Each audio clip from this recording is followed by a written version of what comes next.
شروع اللہ کے پاک اور بابرکت نام سے جو بڑا مہربان نہایت رحم کرنے والا ہے۔ زیادہ چائے پینے سے پیٹ گیس کا مسئلہ ہو سکتا ہے۔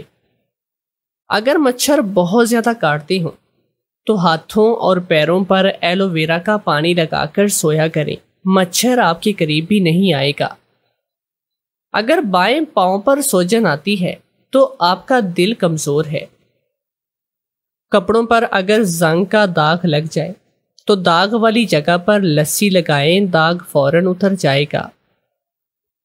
کھیرے کا چھلکا کاٹ کر کمرے کے کونے میں رکھ دو، لال بیگ نہیں آئیں گے۔ اگر گھر میں کسی جگہ پر چونٹیاں نکل آئیں تو جہاں پر چونٹیاں ہوں وہاں پر لونگ کے چند دانے رکھ دیں، چونٹیاں فوراً بھاگ جائیں گی۔ جس کے پیٹ میں رسولی کا مسئلہ ہو، نہارمو دار چینی کا قہوہ بنا کر پیا کرے۔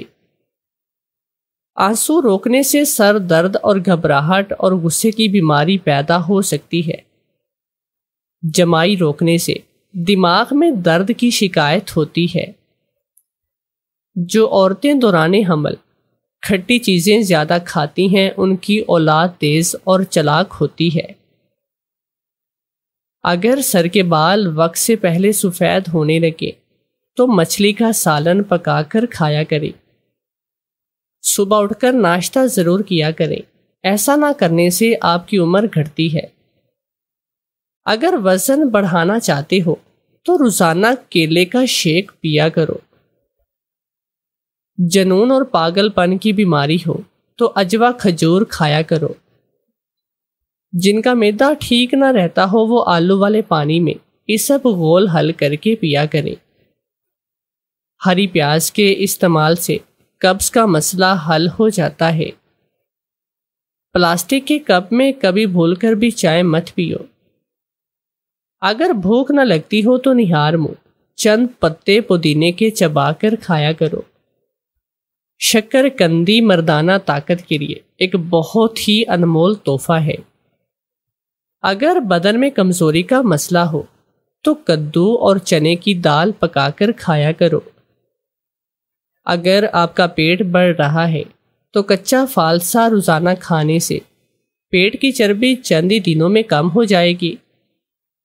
پھول مکھانے کھانے سے مردانہ طاقت اور بدن کی طاقت میں اضافہ ہوتا ہے۔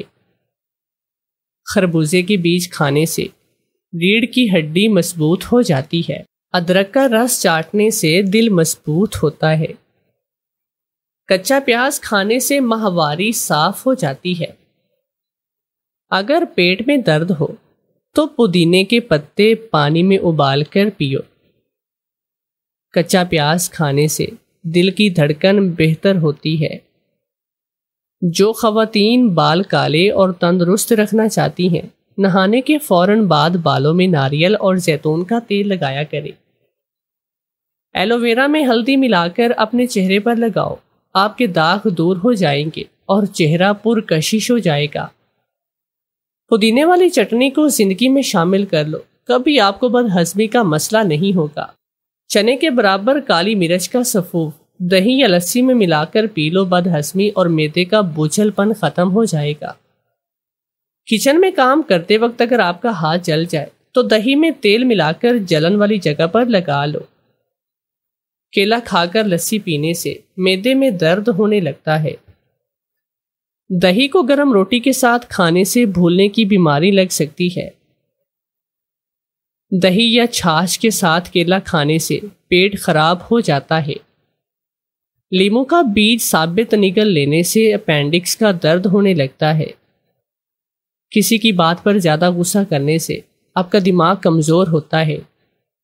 چلغوزہ کھانے سے بڑھاپا دیر سے آتا ہے۔ پیٹ میں بننے والی گیس کو روکنے سے بھولنے کی بیماری لگ سکتی ہے۔ دودھ نیم گرم کر کے پیو، کبھی بھی ہڈیاں آپ کی کمزور نہ ہوں گی۔ میری خالہ نے مجھے شہر میں بلا لیا کہ یہاں آ کر پڑھائی مکمل کرو۔ میں خالہ کے گھر رہنے لگا لیکن مجھے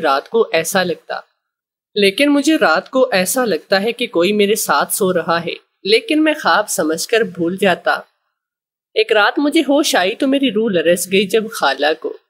میں شروع سے ہی نیند کا بڑا پکا تھا۔ اور ایک بار سو جاتا تو اس کے بعد شور شرابہ ہوتا یا ڈھول بجتا میری نیند میں خلت بھی نہ پڑتی۔ میں رات کو سوتا تو صبح سے پہلے میری آنکھ نہ کھلتی، اور صبح بھی تب اٹھتا جب اماں مجھے اچھی طرح سے جن جوڑ کے نہ اٹھاتی۔ شاید یہ بے فکری کا زمانہ تھا۔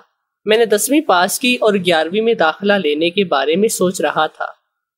ایک دن میری امی نے کہا کہ گاؤں میں کوئی بھی کالج نہیں، اس لیے تمہیں قریبی شہر میں جانا پڑے گا اور میرا دھیان تمہاری طرف ہی لگا رہے گا۔ آج ہی تمہاری خالہ روشن کا فون آیا تھا، آپ کا خالو نوکری کے لیے سعودیہ جا چکا ہے اور اولاد کوئی ہے نہیں، اس کی بیچاری اکیلی ہے۔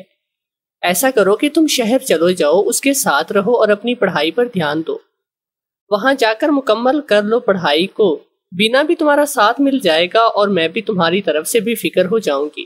مجھے بھی اماں کی بات ٹھیک لگی تھی، اس لیے میں نے ٹرین پکڑی اور کراچی شہر میں پہنچ گیا۔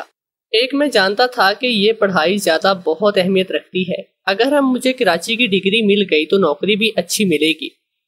گاؤں میں لوگ اپنے بچوں کو ذرا دیر سے اسکولوں میں بھیجتے ہیں، اس لیے 17 سال کی عمر میں نے میٹرک پاس کیا تھا۔ میرے ابا اور اماں دونوں ہی قد کاٹ کے اونچے، لمبے اور صحت مند تھے، اس لیے میں نے 17 سال کی عمر میں میٹرک پاس کیا تھا۔ 5 سال کے بعد میں خالہ کے پاس کراچی گیا۔ فون پر ہی میں نے خالہ سے ان کے گھر کا پتہ پوچھ لیا۔ جیسے ہی میں پوچھتے پاچھتے ہوں گھر پہنچا تو دروازے پر ہی کھڑی ہو گئے، شاید میری منتظر تھی۔ دائیں بائیں گلی میں دیکھ رہی تھی، میں نے ٹیکسی ان کے گھر کے پاس رکوائی اور سامان نیچے اتارا۔ مجھے دیکھ کر وہ تھوڑا سا گھبرا کر پیچھے ہٹی اور کہنے لگی، کون ہو تم؟ حالانکہ اجنبی نظریں اور حیرت سے کیا گیا سوال سن کر میں ہنسنے لگا۔ میں نے کہا، آپ کا حامد اور کون خالہ؟ تو وہ مجھے دیکھ کر حیرت میں ڈوب چکی تھی۔ کہنے لگی، ماشاءاللہ سے کیا قد کاٹ نکالا ہے تم نے۔ مجھے اندازہ نہیں تھا، یہ کہہ کر خالہ نے مجھے اپنے سینے سے لگا لیا اور میں شروع سے ہی شرمندہ طبیعت کا مالک تھا۔ خواتین سے ذرا دور ہی رہتا، اس لیے میں نے امی سے بھی صرف ہاتھ ہی ملایا تھا۔ پھر میں نے خالہ کی جانب ہاتھ ہی بڑھایا کہ وہ تو میرے ساتھ ہی لگ گئی۔ میں 5 سال کے بعد آیا تھا، اس لیے خالہ کی محبت کے سامنے کچھ بول بھی نہ سکا، لیکن میں نہیں جانتا تھا یہ محبت مجھے کتنی مہنگی پڑنے والی ہے۔ خالہ مجھ سے پیچھے ہٹی تو میرا چہرہ دونوں ہاتھوں میں لے کر میرے ماتھے کا بوسہ لینے لگی، پھر کہنے لگی، اندر آؤ۔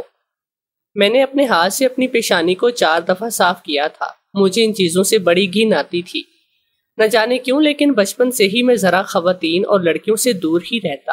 مجھے اپنی مخالف جنس میں اس طرح بھی دلچسپی نہ تھی۔ میرا مقصد اچھی تعلیم حاصل کرنا اور ایک اچھی جاب میرا خواب تھا، اور اسی کی تکمیل کے لیے میں گاؤں سے شہر آیا تھا۔ میری خالہ نے کھانے کا بہت اچھا انتظام کیا تھا۔ میں نے کھانا کھایا تو سونے کے لیے اپنے کمرے میں پوچھنے لگا۔ خالہ مجھ سے کہنے لگی، میں نے تو خوب ساری باتیں کرنی تھی تم سے، تم کیا اتنی جلدی سونے کی بات کر رہی ہو؟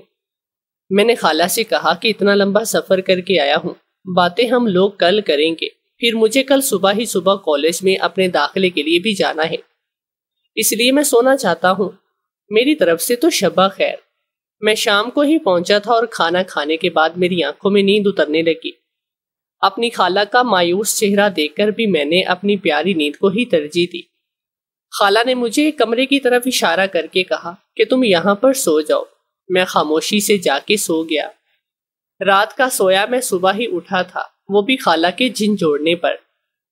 ایک بار وہ کہنے لگی، حامد اٹھ جاؤ، تم نے کالج جانا ہے اپنے داخلے کے لیے۔ ایک آواز میرے کان میں پڑی تو میں ہڑ بڑا کر اٹھ بیٹھا اور گھڑی دیکھی تو 7 بجے کا وقت تھا۔ جلدی جلدی تیار ہوا، ناشتہ کر کے خالہ کے گھر قریبی کالج میں ہی میں نے داخلے کے لیے اپلائی کر دیا۔ میں بہت اچھے نمبروں سے پاس ہوا تھا، اس لیے مجھے کالج میں داخلہ بھی مل گیا۔ میں نے پڑھائی کا باقاعدہ آغاز بھی کر دیا۔ اس کے بعد میرے ساتھ کچھ عجیب و غریب سے واقعات ہونے لگے۔ گھر آتا تو خالہ میرے لیے کھانا تیار رکھتی۔ ایک بار میں ٹیبل پر کھانا کھانے بیٹھا تو میرے برابر میں بیٹھ گئی۔ میری جان اس وقت نکلی جب خالہ نے اپنے ہاتھ سے میرے گھٹنے سے ذرا سا اوپر رکھا تو اچھل پڑا میں، بھلا یہ کیا حرکت ہے؟ میرے یوں چونکنے پر خالہ نے فوراً اپنا ہاتھ پیچھے کیا اور کہنے لگی، تمہیں کیا ہوا ہے؟ میں نے نفی میں سر ہلا دیا، میرا چہرہ دیکھنے لگی اور کہنے لگی، تم تو بالکل بھائی صاحب جیسے نکلے ہو، یہ کیا؟ انہوں نے یہ کہہ کر ٹھنڈی آ بھری، پھر میرے کندھے کو سہلانے لگی۔ مجھے ویسے ہی ان چیزوں سے سخت چڑ تھی۔ پتہ نہیں نہ جانے کیوں، لیکن اس دن میں دوپہر کا کھانا ٹھیک سے نہیں کھا پایا، مگر میں نے اس دن سوچا کہ خالہ ہے۔ لیکن میری پریشانی میں اس وقت اضافہ ہوا جب یہ سلسلہ جاری ہونے لگا۔ ایک بار میں رات کو سو رہا تھا کہ مجھے لگا جیسے کوئی میرے چہرے پر اپنا ہاتھ پھیر رہا ہو۔ میں ہڑبڑا کر اٹھا کہ مجھے لگا شاید کہ میرا کوئی وہم تھا، لیکن جس وقت میری آنکھ کھلی تو اپنا بیڈ دیکھ کر میرا خون کھول اٹھا، کیونکہ میرے بیڈ کی دوسری جانب کی چادر کچھ بکھری سی تھی۔ بہرحال میں تیار ہو کر جیسے ہی کمرے سے باہر آیا، کمرے سے یہ دیکھتے ہی کہ خالہ ٹیبل پر ناشتہ لگا رہی تھی، اور 7 بجے کا وقت تھا اور میری خالہ یوں تھی جیسے نہا کر آئی ہو۔ ان کے بال بالکل بھیگے ہوئے تھے، بلکہ بالوں سے پانی تک ٹپک رہا تھا۔ موسم بھی سرما تھا۔ پہلے تو مجھے حیرت ہوئی کہ انہیں کیا ضرورت پڑی ہے صبح ہی صبح نہانے کی، اور وہ بھی اتنی سردی میں۔ آخر کوئی بات تھی جس نے مجھے چونکنے پر مجبور کر دیا کہ میری طرف دیکھ کر خالہ مسکرائے جا رہی تھی۔ میں ناشتہ کرنے کے لیے بیٹھا تو چائے میرے سامنے رکھی۔ میں نے ایک تو بسکٹ چائے کے ساتھ کھائے اور پھر چائے پینے لگا۔ پھر تو خالہ کہنے لگی، مجھے نہیں پتا تھا کہ تم سوتے ہوئے اتنے پیارے لگتے ہو۔ یہ سننا تھا کہ چائے سیدھی جا کر میرے حلق میں لگی تھی۔ میں بری طرح سے کھانسنے لگا۔ وہ فٹافٹ میرے پاس آ گئی۔ میں کمر پر دھیرے دھیرے سے ہاتھ پھیر کر سہلانے لگی۔ میں فوراً سے کھڑا ہو گیا۔ میں نے اپنا بیگ اٹھایا اور گھر سے باہر نکل گیا۔ مجھے یاد آنے لگا کہ جیسے میں اپنا گمان یا خواب سمجھ رہا تھا، وہ شاید میرا خواب نہیں۔ میں نے خود کو جھٹکا کہ نہیں، شاید وہ صبح مجھے اسکول کے لیے جگانے آئی ہوں گی، تب انہوں نے مجھے دیکھا ہوگا، اس لیے ایسا کہہ دیا۔ ایسا کیسے ہو سکتا ہے؟ وہ میری خالہ ہیں، میری ماں کی سگی بہن ہے، میری ماں جیسی ہیں۔ مجھے اپنی خالہ کے بارے میں ایسا نہیں سوچنا چاہیے۔ جب بھی میں گھر آتا، خالہ میرے ساتھ بیٹھی رہتی اور کہتی، مجھ سے باتیں کرو، میں پورا دن گھر میں بور ہو جاتی ہوں۔ اور اگر میں ان کے ساتھ بیٹھ جاتا تو پھر میرے ہاتھ کمر یا ہاتھ پھیرنے لگتی، کبھی ہاتھ سہلانے لگتی، کبھی میرا کندھا سہلاتی۔ مجھے یہ چیزیں جتنی بری لگتی تھی اتنی ہی میری خالہ یہ حرکتیں میرے ساتھ کر رہی تھی۔ اس کا حل میں نے یہ نکالا کہ میں کالج سے آتے ہی چھوٹے بچوں کو ٹیوشن پڑھانے کے لیے چلا جاتا اور پھر میں شام کو ہی گھر واپس لوٹتا۔ میری کوشش ہوتی تھی کہ زیادہ سے زیادہ وقت گھر سے باہر گزاروں۔ انہی دنوں میری مبشرہ سے دوستی ہو گئی۔ جہاں میں پڑھانے جاتا وہ ان کی بڑی بہن تھی اور وہ 9ویں کلاس میں پڑھتی تھی۔ میں اس کے چھوٹے بہن بھائیوں کو پڑھاتا جو کہ 5ویں اور 6ٹھی جماعت کے طالب علم تھے، لیکن جب اسے کسی چیز میں مشکل پیش آتی تو میں اسے بھی سمجھا دیتا۔ وہ کافی باتونی قسم کی لڑکی تھی، لیکن تھی وہ خوبصورت اور بہت ہی پیاری۔ میں ایسا لڑکا تھا تو نہیں، لیکن نہ جانے کیوں مجھے وہ اچھی لگنے لگی، اس لیے ہم نے فون نمبر کا تبادلہ بھی کیا، لیکن ہم لوگ بات چیت بہت ہی کم یا کبھی کبھار کیا کرتے تھے۔ ہماری باتیں زیادہ تر اسی موضوع پر ہوتی، ہمیں مستقبل میں اچھی فیلڈ کا انتخاب کرنا چاہیے۔ ویسے تو وہ پڑھائی میں بہت اچھی تھی، اچھی گریڈ لیتی تھی، لیکن کیمسٹری اور فزکس میں اسے کچھ مشکل پیش آتی تو میں اس کی مدد کر دیا کرتا۔ اس کی وجہ شاید یہ تھی کہ پسند نہ پسند بہت ہی زیادہ ملتی تھی، ہمارے سبجیکٹس بھی ایک جیسے تھے۔ شام کے وقت جب میں ٹیوشن پڑھانے واپس آیا تو خالہ نے چائے بنائی تھی۔ میں نے چائے اپنے ہی کمرے میں لے جانے لگا۔ وہ کہنے لگی کہ حامد تھوڑی دیر میرے پاس بھی بیٹھ جایا کرو۔ میں خالہ کے پاس بیٹھ گیا، لیکن اسی وقت میں مبشرہ کی کال آئی۔ میں نے جب کال پر مبشرہ کا نام دیکھا تو فوراً سے اٹھ کر باہر صحن میں چلا گیا۔ ابھی وہ مجھ سے فزکس کی کسی چیپٹر کے سوال کے بارے میں پوچھ رہی تھی۔ میں اسے بتانا لگا۔ اس کے بعد کچھ دیر ادھر ادھر کی باتیں کرنے کے بعد میں نے فون بند کر دیا، لیکن جیسے ہی میں پلٹ کر دیکھا تو خالہ مجھے گھور رہی تھی اور کہنے لگی، کس سے بات کر رہے تھے؟ مجھے خالہ کا یہ پوچھنا ذرا بھی اچھا نہیں لگا۔ میں نے کہا، میں جس سے بھی مرضی بات کروں، آپ سے مطلب؟ اگر میں ٹیوشن پڑھانے جاتا ہوں اور اپنے اسٹوڈنٹس کو ایک سوال سمجھا رہا تھا۔ کہنے لگی، یہ ایسی اسٹوڈنٹ تھی جو تم سے موسم کے بارے میں پوچھ رہی تھی اور یہ پوچھ رہی تھی کہ تم کیا کر رہے ہو۔ مجھے خالہ کا تفتیش کرنا ذرا بھی اچھا نہیں لگا۔ میں نے کہا، خالہ کیا ہو گیا ہے آپ کو؟ اس میں غصہ کرنے والی کیا بات ہے؟ کہنے لگی کہ تم یہاں پڑھنے کے لیے آئے ہو، اس لیے پڑھائی پر توجہ دو، زیادہ بہتر ہے۔ یہ کہہ کر انہوں نے میرا موبائل میرے ہاتھ سے چھین لیا۔ میں تو انہیں دیکھتا ہی رہ گیا۔ میں نے کہا، خالہ یہ آپ کیا کر رہی ہیں؟ کہنے لگی، بس جب تک تم گھر میں رہو گے تو موبائل نہیں ملے گا۔ مجھے اپنی خالہ کا رویہ سرے سے ہی سمجھ میں نہیں آ رہا تھا۔ موبائل پر میرے دوستوں کی بھی کال آتی تھی۔ پھر ہم لوگ پڑھائی میں بھی ایک دوسرے سے موبائل پر ہی مدد لیتے تھے۔ موبائل تو ہر ایک کی ضرورت بن چکا تھا۔ میں نے کہا خالہ پلیز میرا موبائل مجھے واپس کریں، لیکن وہ میرا موبائل لیے اپنے کمرے میں چلے گئے۔ مجبوراً مجھے ان کے کمرے میں جانا پڑا۔ کہنے لگی میں ہرگز بھی تمہیں یہ موبائل نہیں دوں گی، بس بہت ہو چکا۔ خالہ کہنے لگی کہ میرے ابا کو فون کریں گی اور کہیں گی کہ حامد پڑھنے کی بجائے نہ جانے کن کن چکروں میں پڑ گیا ہے، لڑکیوں سے باتیں کرتا ہے۔ میں نے کہا آپ کو امی ابو کو جو کہنا ہے آپ کہتی رہیں، لیکن میرا موبائل مجھے واپس کریں، مجھے اپنے دوستوں سے بھی بات کرنی ہوتی ہے۔ یہ کہتے ہی میں نے ان کا ہاتھ پکڑا اور ان کے ہاتھ سے اپنا موبائل چھین کر کمرے سے باہر نکل گیا۔ اپنی خالہ کی حرکتوں کی وجہ سے میں عاجز آ چکا تھا۔ میرا دل چاہا تھا کہ یا تو کسی ہاسٹل میں داخلہ لے لوں یا پھر میں اپنے گاؤں واپس چلا جاتا ہوں۔ یہ سوچتے سوچتے میری آنکھ لگ گئی۔ آنکھوں میں اتنی گہری نیند تھی کہ میں نے آج بھی نہیں دیکھا کہ کون میرے ساتھ رات بھر میرے چہرے اور گردن پر ہاتھ پھیر رہا تھا۔ صبح جب میری آنکھ کھلی تو میں نے یونیفارم پہنا اور جیسے ہی میں کمرے سے باہر نکلا میری خالہ بڑے اچھے موڈ میں تھی۔ پھر آج بھی ان کے بال بکھرے دیکھ کر مجھے عجیب سا ہونے لگا تھا۔ مجھے لگنے لگا کہ نہ جانے رات کو میرے ساتھ کیا کرتی ہے، کیونکہ میری شرٹ کے اوپر کے 2 بٹن بھی کھلے ہوئے تھے۔ میرا دل تب سے ہی بے چین اور خالہ آج بھی مسکرا رہی تھی، لیکن میرا دل ٹھٹک سا گیا تھا۔ میں ناشتہ کیے بنا ہی گھر سے جانے لگا تو کہنے لگی حامد ناشتہ کرو ٹھیک سے۔ میں تمہیں کچھ نہیں کہتی، میں رات کو غصے میں تھی، میں دوبارہ تم سے موبائل نہیں چھینوں گی، لیکن بعد میں سوچا تو مجھے خود اپنی غلطی کا احساس ہو گیا۔ میں جانتی ہوں کہ آج کل بچوں کی پڑھائی موبائل کے بغیر پوری نہیں ہوتی، بس مجھے غصہ اس بات پر تھا کہ تم سارا وقت باہر گزارتے ہو، میرے پاس بیٹھ کر بات ہی نہیں کرتے۔ میں نے کہا خالہ آپ خالوں سے بات کیا کرے۔ میرا یہ کہنا تھا کہ خالہ کی رنگت اڑ گئی، ان کے چہرے پر ناگواری سی چھا گئی، اور یہ دیکھ کر مجھے حیرت بھی ہوئی کہ وہ خالوں کے نام پر ایسا تاثر کیوں دے رہی تھی۔ کہنے لگی ان کے پاس میرے لیے کب وقت ہوتا ہے، اور یہ کہہ کر وہ اپنے کمرے میں چلی گئی۔ اسی دن میری ماں کا بھی فون آیا، وہ کہنے لگی تم کیوں اپنی خالہ کے پاس بیٹھ کر باتیں نہیں کرتے؟ آج وہ فون کر کے رو رہی تھی۔ وہ کہہ رہی تھی کہ حامد پورا دن گھر سے باہر رہتا ہے۔ اب میں امی سے کیا کہتا کہ خالہ کی حرکتیں بڑی عجیب ہیں، میں انہیں کیا سمجھاتا، لیکن وہ میں کیا کہتا امی سے، یہ کہ مجھے تو ان کے بارے میں شک ہونے لگا۔ میں جانتا تھا کہ شاید میری والدہ مجھے ہی جھوٹ سمجھے، لیکن میرا دماغ چکرا کر رہ گیا جب میری والدہ نے مجھے ایک ایسی بات بتائی جو میں سوچ بھی نہیں سکتا تھا۔ وہ کہنے لگی کہ تمہاری خالہ کے ہم پر بہت احسان ہے، وہ میری سگی بہن نہیں، لیکن پھر بھی جب اس کے حالات اچھے تھے اور تمہارے ابا کی نوکری نہ تھی، اس نے ہماری بڑی مالی مدد کی تھی۔ یہ سننا تھا کہ میرا موبائل گرتے گرتے بچا تھا۔ میں نے کہا اس بات سے آپ کا کیا مطلب؟ امی خالہ آپ کی سگی بہن نہیں؟ وہ کہنے لگی ہاں تمہاری خالہ میرے چچا زاد ہیں، لیکن چچا چچی روشن آرا کی بچپن میں ہی انتقال ہو گیا۔ روشن تب بہت چھوٹی تھی، اس لیے ہمارے ساتھ ہمارے گھر آ گئے۔ یہ سن کر میرا دماغ موف ہونے لگا، یعنی کہ اپنی منہ بولی خالہ کے ساتھ رہ رہا تھا، اور رات کو نہ جانے وہ میرے ساتھ کیا کیا کر رہی تھی۔ وہ میری سگی خالہ نہ تھی، نہ ہی میری ماں کی سگی بہن۔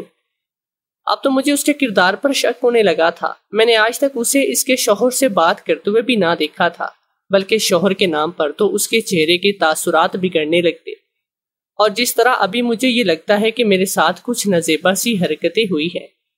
صبح میری وہی منہ بولی خالہ نہائی دھوئی نظر آتی۔ میں نے امی کا فون بند کر دیا، مزید کچھ بھی سننے کی مجھ میں بالکل بھی طاقت نہ تھی۔ رات کو مجھے بے چینی سے نیند نہیں آ رہی تھی، ایسا پہلی بار ہوا تھا، ورنہ میں تو لیٹتے ہی فوراً سے سو جاتا۔ میں رات بھر جاگتا رہا لیکن مجھے نیند نہ آئی۔ نہ جانے رات کا کون سا پہر تھا کہ جب میرے کمرے کا دروازہ کھلا اور میرا دل دھک سے رہ گیا۔ میں نے فوراً سے اپنی آنکھیں بند کی اور میرے کمرے میں کوئی داخل ہوا، کیونکہ مجھے لگا کہ میرا کمرہ کھلا ہے اور پھر بند ہوا ہے۔ اس کے بعد مجھے لگا کہ جیسے کوئی میرے برابر میں لیٹ گیا ہے۔ میرے اس احساس نے مجھے جیتے جی مار ڈالا۔ میں نے جیسے ہی آنکھیں کھولی تو میری خالہ میرے برابر میں لیٹی تھی۔ میں اٹھ کر بیٹھا تھا، وہ کچھ بوکھلا گئی، شاید انہیں امید نہ تھی کہ میں یوں اٹھ کر بیٹھ جاؤں گا۔ میں نے کہا آپ میرے کمرے میں کیا کر رہی ہیں؟ کہنے لگی مجھے ڈر لگ رہا تھا، اپنے کمرے میں بڑا خوف آتا ہے مجھے تنہائی میں بہت ڈر لگتا ہے۔ میں نے کہا اس بات کا مطلب یہ تو نہیں کہ آپ میرے کمرے میں آ کر میرے برابر میں لیٹ جائیں۔ میں اٹھ کر کھڑا ہو گیا۔ میں نے کہا کہ آپ پہلے ہی میرے کمرے میں آتی ہیں، مجھے افسوس سے کہنا پڑ رہا ہے کہ جو کچھ آپ میرے ساتھ کرتی ہیں وہ میں جانتا ہوں۔ یہ سن کر وہ بخلائی تھی، فوراً کھڑی ہو گئی۔ اس کے بعد جو بات اس نے مجھ سے کہی میں سوچ بھی نہیں سکتا۔ کہنے لگی تم مجھے اچھے لگتے ہو اور میں تمہاری سگی خالہ بھی نہیں، ایسا کرو کہ تم میرے ساتھ۔ ابھی انہوں نے یہ بات کہی تھی کہ میں نے فوراً انہیں چپ کروا دیا۔ میں نے کہا بس ایک لفظ بھی اس سے زیادہ نہیں، آپ کو شرم نہیں آتی؟ میں کمرے سے باہر نکل گیا اور فوراً سے چھت پر چلا گیا۔ مجھے جو اس عورت پر بالکل بھی بھروسہ نہیں تھا، نہ جانے نیند میں وہ میرے ساتھ کیا کیا کرتی تھی۔ بس اپنی ماں کا درجہ دیتا رہا اور یہ سمجھتا رہا کہ میری سگی خالہ ہے۔ مجھے سردی کے موسم میں بھی گھٹن کا احساس ہو رہا تھا۔ میرا دل چاہا بس جلدی سے صبح ہو جائے اور میں یہاں سے چلا جاؤں۔ میں بھی یہ سوچ ہی رہا تھا کہ جب میری خالہ صحن میں آئی، اس نے دھیرے سے مین گیٹ کھولا۔ چھت پر کھڑا ہوا تھا، مجھے صاف نظر آتا۔ جیسے ہی مین گیٹ کا دروازہ کھلا، جو شخص داخل ہوا وہ دیکھ کر میرے ہوش اڑ گئے۔ وہ شخص تو روشن خالہ کے شوہر تھے۔ میں حیران رہ گیا، اگر یہ کراچی میں تھا تو پھر خالہ نے جھوٹ کیوں بولا کہ وہ سعودیہ میں ہے؟ وہ شخص غصے سے اندر داخل ہوا اور خالہ سے کہنے لگا تم سے کام نہیں ہوتا، جانتی ہو نا تمہارا حامد سے نکاح ہونا کتنا ضروری ہے۔ وہ کہنے لگی میں نے اسے یہ کہا تھا لیکن وہ گھر سے چلا گیا۔ میں کیا کہہ سکتی ہوں؟ میں تو یہ سن کر دنگ ہو گیا، یہ کیسا شوہر ہے میری خالہ کا جو اس طرح کی بات کر رہا ہے۔ وہ کہنے لگا فون کرو، اسے واپس بلاؤ اور ہر حال میں چند دنوں میں اس سے نکاح کرو، اس پر بدکاری کا جھوٹا الزام لگاؤ، کچھ بھی کرو، کہیں سے بھی اسے واپس لاؤ۔ اور یہ کہہ کر وہ شخص خالہ کے کمرے میں چلا گیا اور میری خالہ میرے کمرے سے چلی گئی۔ جس گھر میں رہتا تھا بس وہاں 2 ہی کمرے تھے۔ میں تو یہ سوچ سوچ کر پریشان ہوتا، یہ سب کیا ماجرا ہے؟ خالہ کا شوہر سعودیہ نہیں گیا تھا، پھر انہوں نے جھوٹ کیوں بولا؟ اور ان کا شوہر کس قسم کا مرد تھا جو خود سے اپنی بیوی کی شادی مجھ سے کرانا چاہتا تھا؟ میں نے چھت پر نظر دوڑائی، ایک چھوٹا سا سٹور چھت پر تھا۔ میں نے اس کا دروازہ کھولا اور وہیں رکھی ٹوٹی چارپائی پر لیٹ گیا۔ جیسے تیسے مجھے رات تو گزارنی تھی، نہ جانے کب اور کیسے، لیکن مجھے نیند آ گئی اور میں نیند کی وادیوں میں کھو گیا۔ صبح کی روشنی اور چڑیوں کی آواز سے میری آنکھ کھلی۔ میں یہی سوچ رہا تھا کہ خالہ اور اس کے شوہر کو اٹھنے سے پہلے گھر سے نکل جاؤں۔ جیسے ہی میں نیچے اترا اسی وقت خالہ کے کمرے کا دروازہ کھلا۔ خالہ کا شوہر مجھے دیکھ چکا تھا۔ اس سے پہلے کہ میں مین گیٹ کی طرف جاتا اس نے مجھے پکڑ لیا اور کہنے لگا تم ایسے نہیں جا سکتے۔ میں نے کہا کہ کس قسم کے انسان ہیں آپ، ہوش میں ہیں؟ یہ کیا کہہ رہی ہیں؟ میں ایک بات کان کھول کر سن لیں کہ میں کسی قیمت پر خالہ سے شادی نہیں کروں گا۔ میرا بلند لہجہ سن کر خالہ بھی اٹھ کر باہر آئی۔ مجھے دیکھ کر بھی حیران ہی ان کا شوہر کہنے لگا یہ چھت پر جا کر چھپ گیا تھا، شکر کرو کہیں بھاگا نہیں، ورنہ ہمارے ہاتھ سے یہ چانس بھی چلا جاتا۔ وہ کہنے لگا میں اسے ابھی کمرے میں بند کرتا ہوں اور نکاح کی تیاری کرو۔ یہ سن کر میرے ہوش اڑ گئے۔ میں نے کہا آپ میرا نکاح زبردستی نہیں کر سکتے۔ میرا یہ کہنا تھا کہ میری خالہ ہاتھ جوڑ کر میرے سامنے رونے لگی، کہنے لگی خدا کے لیے انکار مت کرو، تمہاری وجہ سے میرا گھر بچ جائے گا۔ میں نے کہا آپ کا دماغ تو ٹھیک ہے، آپ مجھ سے عمر میں کتنی بڑی ہیں، آپ کو شرم آنی چاہیے، اور آپ خود پہلے سے شادی شدہ ہے، اس کا نکاح نہیں ہو سکتا۔ اور دوسرا یہ کہ آپ کا شوہر کتنا بغیرت ہے۔ یہ سننا تھا کہ خالہ کا شوہر مجھے گھورنے لگا، کہنے لگا کہ اصل میں تمہارے خالو کے ساتھ میرے آئے دن جھگڑے ہونے لگے تھے کیونکہ ہمارے گھر کوئی اولاد نہ تھی اور میں اپنی اولاد کے علاج کروانا چاہتی تھی، لیکن یہ نہیں مانتے، اس لیے ہمارا جھگڑا خطرناک حد تک بڑھ گیا اور ایک دن انہوں نے مجھے طلاق دی۔ ہم نے یہ بات کسی کو نہیں بتائی، انہیں جب اپنی غلطی کا احساس ہوا تو طلاق ہو چکی تھی، لیکن ہم لوگ گناہ کی زندگی نہیں جینا چاہتے، اس لیے مجھے تمہارا خیال آیا کہ تم چھوٹے ہو، ہماری باتوں میں آؤ گے اور پھر تمہیں ڈرا دھمکا کر تم سے نکاح کروں گی، اسی طرح ہمارا حلالہ ہو جائے گا۔ اور میں ان کی بات سن کر ششدر سا رہ گیا۔ بھائی یہ کون سا طریقہ تھا؟